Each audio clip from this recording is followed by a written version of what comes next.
পুণ্যতম পরিবারের পর্ব, রবিবার। প্রথম পাঠ, সামুয়েলের প্রথম গ্রন্থ, 1 অধ্যায়, পদ সংখ্যা 20 থেকে 22 এবং 24 থেকে 28। সামুয়েল ভগবানের কাছে আজীবন নিবেদিত হয়ে থাকবেন। আন্না গর্ভবতী হলেন আর যথাসময়ে তিনি একটি পুত্র সন্তানের জন্ম দিলেন। তিনি তার নাম রাখলেন সামুয়েল, কেননা তিনি বললেন, একে পাবার জন্যেই তো ভগবানের কাছে আমি মিনতি জানিয়েছিলাম। পরে তার স্বামী এলকানা ঘরের সবাইকে সঙ্গে নিয়ে যখন ভগবানের কাছে বার্ষিক যজ্ঞ বলি এবং মানত করা নৈবেদ্য উৎসর্গ করবার জন্য রওনা হলেন, তখন আন্না কিন্তু তার সঙ্গে গেলেন না।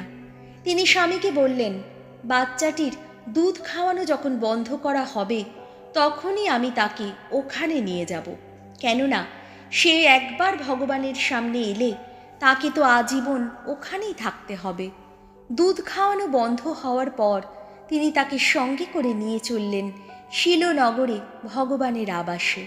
তিনি সঙ্গে নিলেন 3 বছর বয়সের একটি বৃষ, 1 এফা ময়দা আর সুরায় ভরা একটি চামড়ার পাত্র। ছেলেটির বয়স তখনও খুবই কম ছিল। বৃষ্টিকে বলি দেবার পর সামুয়েলের বাপ মা পুত্রকে যাজক এলির কাছে নিয়ে গেলেন। আন্না এলিকে বললেন, কিছু মনে করবেন না গুরুদেব, আপনার অস্তিত্বেরই দিব্যি দিয়ে বলছি গুরুদেব, আমি সেই মেয়ে যে আপনার পাশে এইখানে দাঁড়িয়ে এক সময় ভগবানের কাছে প্রার্থনা করেছিল। সেদিন আমি এই ছেলেকে পাবার জন্যেই তো প্রার্থনা করেছিলাম। তখন যা চেয়েছিলাম আমি তা ভগবান আমাকে তো দিয়েইছেন, আর আমিও এখন তাকে ভগবানের কাছে নিবেদন করছি। সে তো জন্ম থেকে আজীবন ভগবানের কাছে নিবেদিতই হয়ে রইল। তারপর তারা সেখানে ভূমিষ্ঠ হয়ে ভগবানকে প্রণাম জানালেন। প্রভুর বাণী, শাম সঙ্গীত ধুয়ো, তোমার গৃহেই বাস করে যারা, প্রভু ধন্য তারা, ধন্য তারা। আহা, তোমার ভবনটি কত মনোরম। বিশ্বপতি ওগো ভগবান, আমার প্রাণ ব্যাকুলিত, মূর্ছিত প্রায় ভগবানের প্রাঙ্গণে যাবার অভিলাষে। আমার দেহ মন আনন্দ মুখর জীবনময় ঈশ্বরের বন্দনা গানে ধুয়ো, তোমার গৃহেই বাস করে যারা, প্রভু ধন্য তারা, ধন্য তারা। ধন্য তারা তোমার গৃহে থাকতে পায় যারা, তারা অবিরাম তোমার গুণকীর্তন করে। ধন্য তারা, তুমিই যাদের শক্তির উৎস, তীর্থযাত্রায় যাদের প্রাণের অভিলাষ। ধুয়ো, তোমার গৃহেই বাস করে যারা, প্রভু ধন্য তারা, ধন্য তারা। আমার এই প্রার্থনা শোনো তুমি, হে ঈশ্বর বিশ্বপতি ওগো ভগবান, কান পেতে শোনো ওগো যাকবের আপন ঈশ্বর। ওগো ঈশ্বর, যে মানুষটি আমাদের রক্ষা ফলক, তার দিকে চেয়ে দেখো তুমি, তোমার অভিষিক্ত জন, তার মুখের দিকে তাকিয়েই দেখো একবার। ধুয়ো, তোমার গৃহেই বাস করে যারা, প্রভু ধন্য তারা, ধন্য তারা। দ্বিতীয় পাঠ, সাধু যোহনের প্রথম ধর্মপত্র, 3 অধ্যায়, পদ সংখ্যা 1 থেকে 2 এবং 21 থেকে 24। আমরা ঈশ্বর সন্তান বলে অভিহিত, আর আমরা তো সত্যিই তাই। প্রীতিভাজনেরা, ভেবে দেখো তো, পরম পিতার কি অগাধ প্রেমেই না আমাদের ভালোবেসেছেন, যার জন্যে আমরা ঈশ্বর সন্তান বলে অভিহিত। আর আমরা তো সত্যিই তাই। সংসার যে আমাদের চেনে না, তার কারণ ঈশ্বরকেই সে চিনতে পারেনি। প্রীতিভাজনেরা, এখন তো আমরা ঈশ্বরের সন্তান, একদিন কি যে হয়ে উঠব তা অবশ্য এখনও আমাদের জানিয়ে দেওয়া হয়নি। তবে আমরা এই কথা জানি যে যিশু আবির্ভূত হলে আমরা তার সাদৃশ্য হয়ে উঠব, কারণ আমরা তখন তাকে দেখতে পাব তার প্রকৃত রূপে। প্রীতিভাজনেরা, বিবেক যদি আমাদের অভিযুক্ত না করে, তবেই তো আমরা নির্ভয়ে ঈশ্বরের সামনে দাঁড়াতে পারি।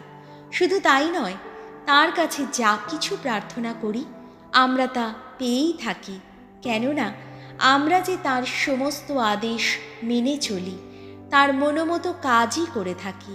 তিনি এই আদেশ দিয়েছেন যে আমরা যেন তার পুত্র যীশু খ্রিস্টের নামে বিশ্বাস রাখি এবং যীশুর আদেশ মতো পরস্পরকে ভালোবেসেও চলি। যে কেউ ঈশ্বরের সমস্ত আদেশ মেনে চলে সে তো তার আশ্রয়ে বাস করে, আর তিনিও তার অন্তরে বাস করেন। তিনি যে আমাদের অন্তরে বাস করেন আমরা এইভাবেই তা বুঝতে পারি, আর তা বুঝতে পারি সেই পবিত্র আত্মারই জন্যে, যে পবিত্র আত্মাকে তিনি আমাদের অন্তরে দিয়েছেন। প্রভুর বাণী, বাণী বন্দনা। জয় জয় প্রভুর জয়। হে পিতা, উন্মুক্ত করো আমাদের হৃদয়, তোমার পুত্রের বাণী শুনি যেন মন প্রাণ দিয়ে। জয় জয় প্রভুর জয়। লুক রচিত মঙ্গল সমাচার, 2 অধ্যায়, পদ সংখ্যা 41 থেকে 52। নাজারেথে যিশু জ্ঞানে ও বয়সে বেড়ে উঠতে লাগলেন। প্রতি বছর যিশুর পিতা মাতা জেরুসালেমে যেতেন নিস্তার পর্বে যোগ দিতে। যিশুর বয়স যখন 12 বছর হলো, প্রতিবারের মতো এবারেও তারা পূর্বীয় প্রথা অনুসারে সেখানে গেলেন। উৎসবকালের শেষে তারা যখন বাড়ির দিকে রওনা হলেন, তখন বালক যিশু জেরুসালেমেই রয়ে গেলেন, কিন্তু তার পিতামাতা তা জানতে পারলেন না। যিশু সহযাত্রীদের সঙ্গেই আছেন মনে করে তারা পুরো একদিনের পথ এগিয়ে গেলেন। তারপর আত্মীয় স্বজন ও জানাশোনা লোকদের মধ্যে তার খোঁজ করতে লাগলেন। তাকে কোথাও না পেয়ে তারা খুঁজতে খুঁজতে জেরুসালেমে ফিরে গেলেন। 3 দিন পরে তারা মন্দিরেই তাকে খুঁজে পেলেন। শাস্ত্র গুরুদের মধ্যে বসে তিনি তাদের কথা শুনছিলেন এবং তাদের নানা প্রশ্ন করছিলেন। তার কথা শুনে সকলেই তার তীক্ষ্ণ বুদ্ধিতে ও তার সুন্দর উত্তরগুলিতে স্তম্ভিত হয়ে যাচ্ছিল। যিশুকে ওখানে দেখতে পেয়ে তার পিতা মাতা অবাক হয়ে গেলেন। তার মা তাকে বলে উঠলেন, খোকা, আমাদের সঙ্গে এ তোমার কেমন ব্যবহার? ভেবে দেখো তো, তোমার বাবা আর আমি কত উদ্বিগ্ন হয়েই না তোমাকে খুঁজছিলাম। তিনি তাদের বললেন, কেন খুঁজছিলে আমাকে? তোমরা কি জানতে না যে আমি নিশ্চয়ই আমার পিতার গৃহেই থাকব? তারা কিন্তু তার এই কথার অর্থ বুঝতেই পারলেন না। তারপর তিনি তাদের সঙ্গে নাজারেথে ফিরে গেলেন। সেখানে তিনি সব সময় তাদের বাধ্য হয়েই থাকতেন। তার মা এই সমস্ত কথা নিজের অন্তরে গেঁথে রাখতেন। এদিকে জ্ঞানে ও বয়সে যিশু বেড়ে উঠতে লাগলেন, আরও পেতে লাগলেন ঈশ্বরের অনুগ্রহ ও মানুষের ভালোবাসা। প্রভু যিশুর মঙ্গল সমাচার।